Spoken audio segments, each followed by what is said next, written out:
Hablemos de salud mental, con la doctora Blanca Bolea y Silvia Béjar. Muy buen día, muy buenas tardes a usted que nos escucha a través de CHHA 1610 AM. Mi nombre es Silvia Béjar y como todos los viernes es un gusto recibirle en este segmento llamado Hablemos de salud mental con la doctora Blanca Bolea, quien es médico psiquiatra de Women's College Hospital y de la Universidad de Toronto. Doctora, ¿cómo se encuentra en este día además tan especial que es el Día Internacional de la Mujer?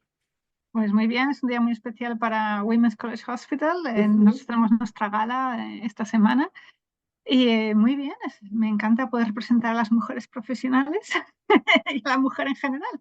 Y la ¿Mm? mujer en la ciencia, ¿no? Que de pronto también es todavía un segmento en el que hay que abrir campo. Efectivamente, todavía tenemos mucho trabajo pendiente. Y bueno, obviamente siendo el Día Internacional de la Mujer, no podíamos dejar de lado este tema, así que hoy traemos algo que es delicado, es un tema Ujú. serio, pero que mientras más informados y informadas estemos, mucho mejor. Vamos a hablar sobre los efectos en la salud mental de la violencia doméstica, doctora. La violencia, creo que es un tema, la violencia doméstica es algo de lo que se habla mucho últimamente en los últimos años, pero creo que por lo mismo pudiéramos tener diferentes definiciones o diferentes entendimientos de lo que esto es. Así que si desde ahora comenzamos por definirlo bien y delimitarlo, nos podría ayudar muchísimo. Sí, a lo largo del tiempo se ha cambiado, digamos, los parámetros de las definiciones, pero por encontrar una definición que es un poco más global. Nosotros definimos violencia doméstica como las agresiones que se producen en el ámbito privado, no necesariamente en el hogar, pero en el ámbito privado, Mm. en el que el agresor, que normalmente es un hombre, tiene una relación de pareja o una relación íntima con la persona. Y normalmente este tipo de violencia es continuada, no es una cosa que solo ocurre una vez, sino que es continuada, es una reiteración de actos violentos y hay una situación de poder o de dominio del agresor contra la persona en la que está ejecutando la violencia. Entonces, una cosa que podemos hablar que es como común a todos los tipos de violencia doméstica es esta conducta coercitiva y controladora. ¿Mm? Okay. Entonces, no es solo violencia física, también puede ser violencia financiera, manejar el dinero de la otra persona en contra de su voluntad, o puede ser emocional, pues por ejemplo, abusar verbalmente de una persona, o abusar en el sentido de no apoyar a la persona para que la persona se sienta mal, o acusar a la persona de cosas que no ha hecho. Es decir, que este es un concepto de violencia muy amplio, que no es solo violencia física, sino también violencia psicológica. Considerando que las parejas o en las familias hay diferentes dinámicas y, vaya, se llevan de diferente manera, interactúan de diferente manera, lo que para alguien pudiera ser violencia, para alguien más no, ¿pudiera ser el caso? Digamos que la línea roja Ujú. es distinta en distintas culturas. Eso es totalmente cierto. Hay culturas que son más tolerantes o familias que son más tolerantes a la violencia que otras. Y me gustaría dejar muy claro que la violencia en cualquier ámbito es mala psicológicamente para todos, para hombres y para mujeres. Y, por supuesto, particularmente nociva para aquellos para los niños y los adolescentes. Pero en general es negativa para todo el mundo, no solo para las mujeres. Entonces, sí que es cierto que lo que se considera violencia en unos países puede no serlo en otros, porque hay legalidades y hay culturas que son diferentes y ven estas cosas de forma diferente. Sin embargo, las consecuencias siguen estando ahí, Ok. independientemente de cómo se considere. Desgraciadamente, en estos momentos hay países en el mundo donde un hombre que agreda físicamente a su mujer dentro del matrimonio se considera que eso no es un delito, y esta es la realidad. Y esto es inaceptable, pero desgraciadamente en algunos países se hace así. Y aquí hay mucho trabajo que hacer para concienciar a todo el mundo de que esto hay que Claro. arreglarlo a nivel global. Sí, exactamente. Doctora, ¿qué puede estar causando esto? ¿Tiene que haber algún tipo de educación? ¿Es algo que se gesta desde que están pequeños los niños o las niñas en que vaya generando este ambiente? ¿Sean propensos? Bueno, lo que está claro es que hay dos cosas que son, digamos, están al corazón de este problema. Uno es la relación de desigualdad de género. Mm. Y hay muchos estudios que básicamente lo que dicen es que cuanto más discriminación hay contra un sexo, más posibilidad de violencia hay contra él. Y además también hay estudios que dicen que cuando hay menos discriminación entre sexos, la gente es más feliz en general, no solo las mujeres. Es También. decir, que estas relaciones de dominancia, de dominio o de prevalencia de un sexo o de un género contra otro son siempre negativas. pero también puede haber una cultura de la violencia en todas las familias. En familias, en algunas sociedades, la resolución de conflictos es siempre mediante un acto físico de violencia. No hay una resolución mediante pues, la negociación o la discusión o el debate. ¿Mm? Entonces, esas dos cosas están como en el corazón del problema de la violencia doméstica, porque si partimos de una situación de desigualdad, ya eso facilita la violencia. Y si además la resolución de los conflictos que van a ocurrir siempre en el entorno de la pareja, en el entorno de la familia, hay una cultura de resolverlos mediante la dominación y mediante la violencia, entonces esto inevitablemente causa violencia doméstica. Como cultura latina, nosotros estamos muy familiarizados con el término del machismo. ¿Es el machismo una puerta o una forma de violencia? Totalmente, totalmente, es una forma de violencia. Es una forma de violencia, podemos decir que es cultural, podemos decir que es una violencia más psicológica, lo que queramos, pero es una forma de violencia. En el momento en que una persona, por ser de un determinado sexo, considera que es superior al otro, eso es un tipo de violencia. Eso es un tipo Mm, de violencia. Entonces, es importante asumir diferencias que puede haber entre géneros y sexos, pero también admitir que todos somos iguales en muchas cosas y admitir que en términos de oportunidades y de opciones de hacer cosas en la vida, todo el mundo tiene que tener las mismas independientemente de su sexo. Y esto, desgraciadamente, en muchos sitios no está admitido. Por ejemplo, estamos viendo en los últimos años, hasta hace poco, el fútbol femenino era una cosa que no se veía nunca, excepto con alguna excepción en algún país, pero era muy raro. Ahora se está aceptando que esto es así, que las mujeres pueden jugar al fútbol. Una cosa tan sencilla como es, ujú. pero hace 15 o 20 años eso era impensable. Entonces, siempre que establecemos barreras en virtud del sexo, estamos creando desigualdades y estamos creando situaciones de dominio. Y siguiendo el mismo ejemplo, las jugadoras de fútbol de muchos países han tenido que llevar a sus propios países Ujú. al juzgado para que les reconozcan, les paguen lo mismo que les pagaban a los hombres, ¿no? Por el mismo, lo Perfecto. que es técnicamente el mismo trabajo, ¿no? Claro, Entonces, los uniformes, por ejemplo, que los uniformes no sean tan cortos o no, etcétera, también. sí, por supuesto, ahí hay también mucho sexismo involucrado, ¿no? Ujú. Pero esto es un trabajo que todavía tenemos que hacer y que todavía no hemos completado. Doctor, hay muchos estudios que hablan sobre la frecuencia, qué tan común es encontrar en términos de porcentajes en la gente, pues en los ciudadanos, encontrar este tipo, la violencia, qué tan común es. Extremadamente común. Es extremadamente común. Entonces, por ejemplo, si vamos a datos de Estados Unidos, el 50% de las mujeres asesinadas lo son a manos de su pareja. ¿Mm?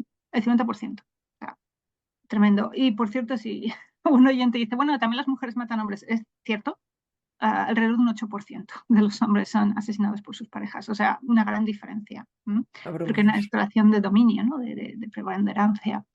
Pero, por ejemplo, cuando hablamos simplemente de violencia doméstica de una forma no necesariamente con un asesinato, sino de violencia en el hogar, Ujú. hay países en el que 25 al 50% de las mujeres dicen que han sufrido una situación de violencia doméstica, incluso con países en Centroamérica y Sudamérica que llegan al 60%. ¿Mm? Dios mío. Es decir, esto es muy, muy, muy, muy común, muy, muy común. Y incluso aquí en Canadá, una de cada 7 mujeres dice que tiene maltrato dentro del hogar. O sea, estamos hablando de niveles muy altos, muy altos. Me gustaría decir que además estos datos probablemente no sean reales, en el sentido de que probablemente sean más, porque por supuesto hay muchas mujeres que no pueden decir en una encuesta o ir a la policía y poner una denuncia porque están amenazadas. Y por lo tanto seguramente es más peor de lo que nos imaginamos, incluso. Porque muchas mujeres no pueden decir que están en esta situación o no pueden ser de esta situación y no pueden expresar cómo se encuentran. También me gustaría mencionar que en muchísimos casos, hasta un 40%, el maltrato o la violencia empieza en el primer embarazo. ¿Mm? Entonces, esto es particularmente preocupante porque una mujer que está embarazada es más vulnerable. Y, sin embargo, esto también la pone más vulnerable a una situación de violencia doméstica. Entonces, no es extraño haber situaciones de pareja en donde no aparentemente no ha habido ningún abuso físico hasta que aparece un embarazo. Quizás ha habido abuso emocional o abuso psicológico antes. Entonces esto es preocupante, es preocupante. Me vuela la cabeza con este dato, doctora, porque al final cuando una mujer está embarazada, en teoría, pues se le cuida más, se le protege más, etcétera, y lo que genera en su casa muchas ocasiones entonces es lo contrario. ¿Hay alguna idea de qué es lo que puede ser el trigger, lo que esté ocasionando esto? Bueno, sí, creo que podemos estar de acuerdo que hay una tendencia cultural al dominio sobre el cuerpo de la mujer Cierto, eso sí, y claro. yo creo que esto es una continuación del dominio sobre el cuerpo de la mujer. Además, por supuesto, hay inseguridades respecto a la paternidad. Ser padre, no he hablado nunca de esto, pero ser madre está muy claro lo que es, ¿no? Hay muchos Ujú. ejemplos, aparece mucho en la literatura, en la tele y tal. Ser padre no está tan claro, no tenemos tantos ejemplos, no hay tantos modelos. Entonces, yo creo que la perspectiva de una primera paternidad puede hacer también a los hombres sentirse más vulnerables y algunos hombres van a responder con violencia a esa situación de vulnerabilidad y con dominio, pero no cabe duda que son cosas preocupantes. Y a mí me preocupa particularmente porque, claro, si una mujer está en una situación de violencia durante el embarazo, pues a lo mejor no puede acceder a los recursos sanitarios que necesita o al apoyo que necesita. Y esto es preocupante. Doctora, este es un tema muy amplio, por supuesto queremos ahondar a profundidad sobre las consecuencias y la manera de evitarlo o ayudar a alguien que pudiera estar pasando por esta situación. Pero antes vamos brevemente a esta pausa. Estamos platicando con la doctora Blanca Bolea, ella que es médico psiquiatra de Women's College Hospital de la Universidad de Toronto, y el día de hoy en el Día Internacional de la Mujer estamos hablando sobre las consecuencias en la salud mental por la violencia doméstica. Doctora, entonces, continuando con este tema, las consecuencias, cuando se sufre de violencia doméstica, ¿en qué momento aparecen las consecuencias? ¿Requiere ser una violencia sostenida a lo largo de cierto tiempo para que haya consecuencias? ¿O cómo es esto, doctora?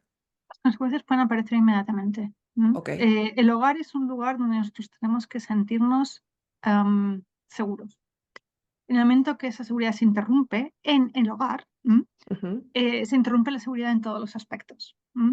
Eh, la persona puede sentir que su autoestima ha bajado, la persona puede sentir que no está segura en ninguna parte y por lo tanto aparecer hipervigilancia o incluso conductas evitativas. ujú, Es decir, aunque normalmente la violencia doméstica es repetida y continuada y reiterativa, ujú. simplemente que ocurre una vez es lo bastante problemático como para causar problemas. Ok. ¿Qué causas específicas pudiéramos estar mencionando que tiene una persona que ha sufrido de violencia doméstica? Bueno, eh, hay muchas consecuencias, muchísimas. Entonces, lo primero es decir que no voy a hablar de consecuencias físicas, ¿no? Obviamente, si una persona ha sido atacada, pues puede haber consecuencias físicas, pero desde el punto de vista más psicológico, Ujú. quizás lo que todo el mundo conoce es el trastorno por estrés postraumático. Ah, ok. Entonces, esto es lo que llamamos trauma y es una enfermedad reconocida. Y básicamente tiene como distintas partes, pero básicamente pueden ser conductas evitativas, sensaciones de hipervigilancia, es decir, estar pensando que en cualquier momento algo puede pasar, porque eso es lo Oh, que han experimentado. Por ya. supuesto, pesadillas o malos sueños sobre la evidencia. Lo que Ujú. llamamos flashbacks, esto no sé si tiene un nombre en español, tengo que mirar, pero es la idea de que una imagen del pasado viene a ti y aparece en tu mente cuando tú no la quieres. Es decir, un Sí. recuerdo del pasado aparece en tu mente de forma muy viva cuando tú no lo quieres. Y eso es experiencia un fenómeno como de vivir esa situación de emergencia otra vez o de violencia otra vez. Y Ya. esto en algunas mujeres puede ocurrir varias veces al día. Es increíblemente, y provoca muchísimo estrés y muchísima ansiedad. Por supuesto, una situación de violencia doméstica puede causar estrés, ansiedad, depresión, intentos de suicidio. Eh, si ha habido un componente de abuso sexual, esto se puede manifestar en una disfunción sexual más tarde. Y muy común también el abuso de alcohol o drogas en estas situaciones, porque es una forma de manejar un estrés que no pueden controlar. También me gustaría mencionar algo, porque puede ser interesante para los oyentes, pero a veces se produce este fenómeno, que es que la mujer que ha estado sometida a violencia, ella no es capaz de verbalizar lo que está ocurriendo, por la razón que sea, porque tiene miedo, porque no lo entiende, porque se siente culpable, lo que sea.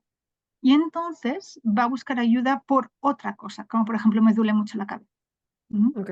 O tengo un dolor aquí en el hombro y no se me quita. Y eso es lo que llamamos normalmente somatización, es decir, un malestar Mm, psicológico se manifiesta mediante un dolor físico porque eso es aceptable. Ah, claro. Mientras que explicar lo que está pasando no es aceptable ni para la víctima ni para el entorno en ese momento, entonces no es capaz de verbalizarlo. Entonces, esto hay que tener en cuenta muchas veces mujeres que manifiestan que tienen una mala salud, Ujú. pero que hay muchos síntomas, pero nunca está claro qué es lo que les pasa. A veces puede ser una situación de violencia doméstica. ¿Y hay manera de detectar que un síntoma físico es una somatización de algo emocional y tal? Es muy complicado, es muy Uy, complicado. Entonces, esto es la situación en la que necesariamente hay que ver a un médico. ok. Y en la que hay que establecer una situación de confianza con el paciente para que el paciente eventualmente hable y comente o al menos nos dé una puertecita Mm, por la que entrar. Y estos casos normalmente son vistos también por el especialista. ok. Em, a largo plazo, bueno, otra cosa, antes de hablar de lo que puede suceder ya más hacia largo plazo, mujeres que han sufrido de violencia doméstica, ¿eso puede estar generando también que hacia sus hijos se traspase esta dinámica violenta? Totalmente, porque en el fondo la demencia doméstica es una dinámica de control, ¿m? Y Ya. de esfuerzo coercitivo. Entonces, forma de comportamiento en la que uno es dominante y el otro es más sumiso, se traslada a los hijos. ¿Y sobre quién tiene control la mujer? Sobre los hijos que son menores, ¿no? Ujú. Entonces, es muy común que se produzca un ciclo de la violencia y que estos niños luego lo repitan, porque eso es lo que han visto. ¿No? Eso es lo que me ha tenido pensando toda esta conversación hasta ahora, doctora, pensar en decir, bueno, ok, las niñas, las que hemos o han sido víctimas de violencia doméstica, pero ¿qué sucede también con los niños o con los hombres que nos estén escuchando en este momento, por ejemplo, que digan, de pronto yo puedo estar metido en una circunstancia de esta naturaleza? ¿Qué le pudiéramos decir a los hombres que nos estén oyendo, doctora? Bueno, lo primero es que hay que reconocer que esto es un problema para ellos. O sea, hay Ok, que empezar pensando desde la posición, si estás ejecutando violencia, esto es un problema para ti, no solo para la víctima, es un problema para ti. Y después ok. hay recursos específicamente para hombres para aprender a controlar su agresividad, ¿m? Y sus impulsos. Esto existe. ¿M? Ok. Entonces, además hay muchísimos programas que se pueden acceder. Pero el problema normalmente es que el agresor no tiende a reconocer que el problema está en él. El agresor tiende a justificar. Y esto es aún mayor si eh, la sociedad en la que se desenvuelve lo justifica también. Ok, eso no me quiero meter más en ese tema porque es muy amplio, hasta pudiéramos dedicar un segmento entero al tema de Sí. las personas que son que violentan, ¿no? A nivel social, doctora, y a nivel ya más hacia a largo plazo en efectos, ¿qué pudiéramos estar hablando de esas consecuencias? Pues una consecuencia es el aislamiento social. Primero porque el agresor tiende a aislar a la víctima porque estamos en el mismo, es una relación de control, de dominio. Pero Ok, también muchas veces porque la víctima piensa que no se merece tener amigos o que su autoestima está tan baja que no se merece socializar con otras personas. Por supuesto, en las situaciones de violencia doméstica, la pérdida de empleo es muy común. ¿M?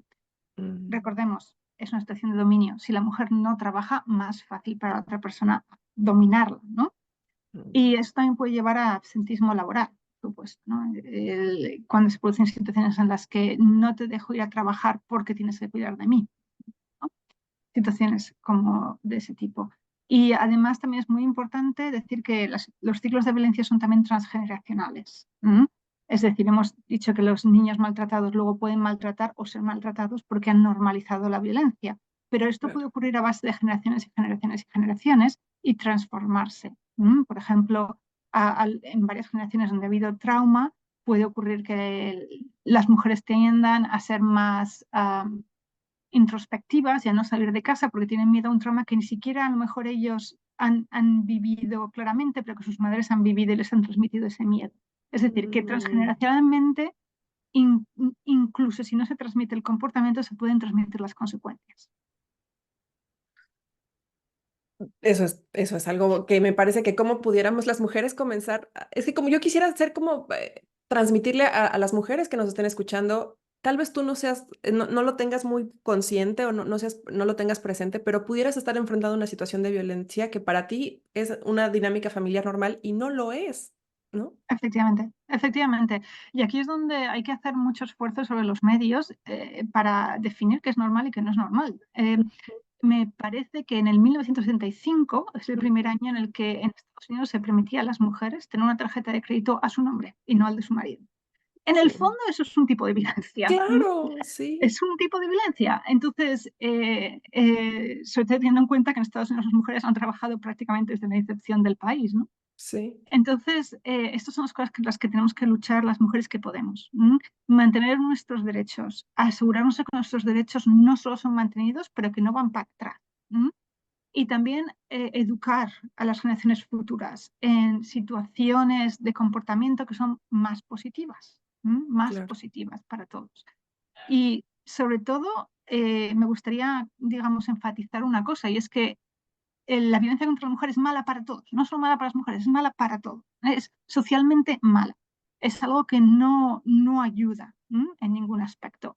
Y me gustaría también mencionar que muchos de los hombres que pueden ser más agresivos o que han cometido violencia contra las mujeres fueron víctimas y fueron traumatizados cuando eran niños y esto no se trató por lo mismo, porque hay pues sentimientos de culpa, hay sentimientos de vergüenza, entonces mover todo eso hacia algo más sano en donde las personas no se sientan culpables por buscar ayuda es fundamental. Doctora, ¿qué factores o qué situaciones nos pudieran estar poniendo en riesgo para llegar a una situación de violencia doméstica? Bueno, primero la normalización de la violencia, sobre todo en el entorno doméstico. Si lo has Ujú. visto en la familia, es más posible que lo vayas a repetir. A bajo nivel cultural y psicosocial, aunque me gustaría decir aquí que es posible que en niveles económicos más altos la gente no necesariamente se abra a comentar estos temas, aunque igual existe. Es decir, que puede Mm. haber una ocultación en otros estratos de la sociedad. O formatos diferentes de violencia, ¿no? Yo creo que la violencia económica en la gente de dinero es muy común. En la gente de Ay, mucho Dios mío. dinero es mucho más común de lo que nos imaginamos. Pero a lo mejor Ok. esta gente no puede, no está en posición de decirlo, ¿no? Ujú. El aislamiento, vivir en zonas donde no puedes socializarte normalmente, eso es fundamental, es un factor de riesgo muy importante. Tener baja autoestima, por supuesto, tender a hacer relaciones de dependencia, el embarazo, como hemos hablado, desequilibrios de poder dentro de la pareja o la familia y, por supuesto, el alcohol y las drogas. Doctora, ¿qué sucede con esto que se ha mencionado mucho últimamente? Que temas de, obviamente, problemas económicos en el país, ¿no? Una recesión, una crisis, una Ujú. pandemia, incluso pienso en la guerra o hasta en el cambio climático. Han habido estudios que dicen que el cambio climático también incrementa la posibilidad de que una mujer sufra violencia doméstica. Es muy posible porque todo esto son situaciones que estresan a la población y en las situaciones de crisis es más frecuente que aparezca violencia. Entonces, es muy posible que todas estas catástrofes naturales, por ejemplo, y desde luego Exacto. las guerras, en las guerras hay como una selección de la población hacia la población que es más violenta. ¿Mm? Porque esos Mm. son los que sobreviven a una guerra. Claro, Entonces, sí. una de las consecuencias es esta. Por Ay, supuesto, Dios es una mío. oversimplificación, pero Sí, esto es sí. lo que ocurre. Sí. Sí, doctora, si estamos con todo esto que estamos comentando, estamos detectando que nosotras o alguien a nuestro alrededor pudiera estar en una situación de este tipo, ¿cómo podemos ayudar? ¿Cuáles serían los pasos? O incluso para ayudar a nosotros mismos a detectar que alguien más lo pudiera estar padeciendo. Sí, lo primero y muy importante es no juzgar, porque normalmente cuando una mujer está en una situación de violencia, se siente tan mal y tan culpable que si encima juzgamos lo que va a hacer es aislarse y empequeñecerse todavía más. Lo que Mm. tenemos que hacer es empoderar a esa persona. ¿Mm? Ok. Entonces, muy importante escuchar empáticamente, muy importante, fundamental, y aquí quiero hacer un llamamiento a todas esas madres que tienen hijas que pueden ser adultas, pero que pueden estar en una situación de violencia doméstica, fundamental mantener el contacto con esas hijas e hijos. No romper el contacto. A ti te puede parecer mal la persona con la que están, pero tú tienes que mantener ese contacto. Porque en el momento en que ese hijo o hija decida dejar esa relación, tú quieres que Ujú. tengan un sitio al que volver y que tengan a alguien en que confiar. ¿M? Claro. Si tienen que dejar la relación y acaban en la calle, es mucho más difícil que dejen nunca esa relación. Entonces, mantener la conexión es fundamental, es fundamental. ¿M? Ok. También hablar con ellas, pasar tiempo con la persona hasta que gane esa confianza para contar lo que ocurra. ¿M? Acompañar siempre desde el respeto y la positividad, es decir, que tú puedes salir de esto, en vez de cómo te has metido en esto, cómo lo has permitido. Ah, ya. Ok. Siempre es la posibilidad, tú puedes salir, tú te mereces algo mejor, yo te voy a apoyar, qué es lo que necesitas. Es decir, desde la positividad, es de la reflexión, no desde la culpa. ¿Mm? No desde la culpa. Otra cosa importante es el no permitir que se le aísle, ¿m? El mantener ese contacto, no permitir que se aísle ella o que la aíslen. ¿M? Ok. Y también hay asociaciones específicas para esto, en lo que uno puede tener una llamada confidencial con ellos y que pueden apoyar más específicamente. Conectar a esa persona con esas asociaciones pueden ser muy, muy beneficioso porque a lo mejor esa persona es más fácil para ella hablar con otra mujer que también ha tenido esa experiencia y que Mm, ha salido, ¿no? claro. Muy importante.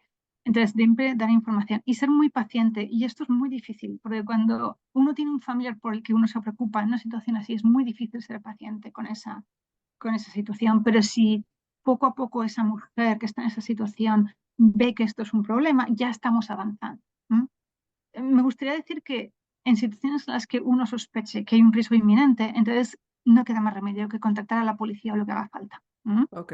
Si hay un riesgo inminente, allí hay que actuar con el riesgo inminente. Por ejemplo, pues la persona ha realizado amenazas directas hacia su mujer, ¿no? O Ujú. la ha herido gravemente. Allí hay que actuar inmediatamente, ¿no? No, Sí. desgraciadamente son situaciones de riesgo en las que no nos queda más remedio que actuar. Em, pero si se tiene tiempo, entonces es bueno establecer estos canales de comunicación y empoderar a la mujer para que ella pueda irse y digamos que su autoestima sea lo bastante fuerte como para que ella pueda salir de esta situación y organizar su vida de una manera más segura para ella y para la familia. Ok. Perfecto. Entonces, nosotros vamos a incluir al final de este segmento una lista de las organizaciones que usted muy amablemente nos ha enviado, de las que donde nos podemos acercar para pedir ayuda o pedir consejos o pedir cualquier tipo de información, etcétera, que nos puedan ayudar a abundar ese tema. Y doctora, pues algo más que desea agregar el día de hoy. Sí, yo creo que para aquellas mujeres que nos están escuchando y que ellas no tengan una experiencia personal de esto, también tienen un rol en esto y es asegurarnos de Sí. que nuestras leyes y nuestra cultura cambia y que nuestras leyes apoyan a la mujer en vez de tratarla como algo a lo que se puede dominar. Y esto es Ujú. muy importante particularmente ahora y yo creo que el mundo hispanohablante tiene mucho que decir aquí porque podemos demostrar que podemos cambiar las cosas. ¿No?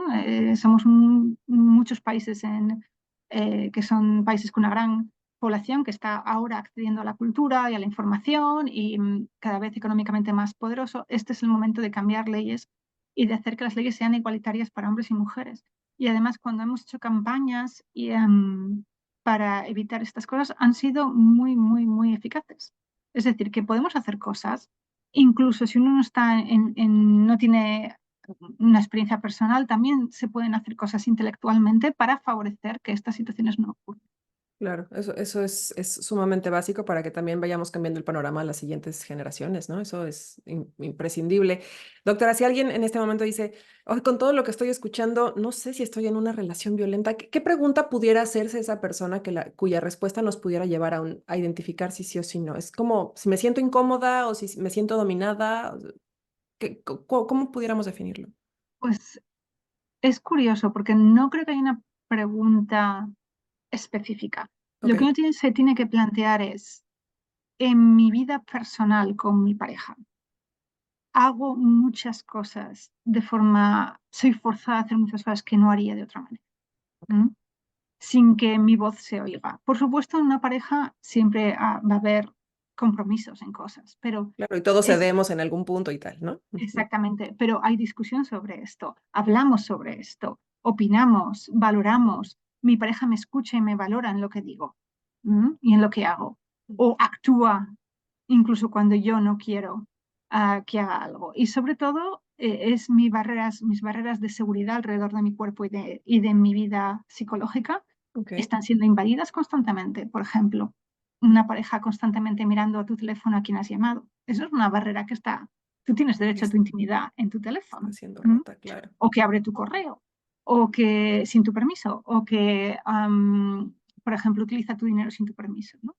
Entonces, hay que entender que todas esas barreras las tenemos todos por nuestra propia seguridad, hay que Ujú, mantenerlas. Y en una pareja estable y positiva, van a mantenerlas porque la otra persona quiere que tú estés con él y quiere que tú claro. estés feliz, ¿no? A veces, una de las cosas que hacemos a veces cuando hablamos con pacientes es hacer como un cambio de rol. ¿M? Entonces, imagínate que tú Mm, fueras tu pareja y tú eres la otra persona. ¿Tú le dirías esto? No. Pues entonces, ¿por qué él tiene derecho a decirte esto? ¿No? ¿O por qué él tiene ah, derecho a hacer esto? Y a veces, cambiando el rol, se descubren muchas cosas que de otra manera no se descubrirían. claro. Eso creo que ya nos deja mucho más claro en todo. Y si la respuesta es sí, siento que mis barreras están siendo violentadas o que están siendo traspasadas, etcétera, bueno, pues entonces por eso voy a decir, voy a agregar al final de este segmento entonces las listas de organizaciones para que puedan acercarse y empezar desde ahí, ¿no? Eso más que acercarse a al médico de familia, pudiera ser mejor acercarse a una de estas organizaciones O puedes hacer las dos cosas. o las ¿M? dos Puedes cosas. Ok. hacer las dos cosas porque habrá, por ejemplo, si uno padece un trastorno de estrés postraumático, Ujú, eso hay que tratarlo ok. independientemente.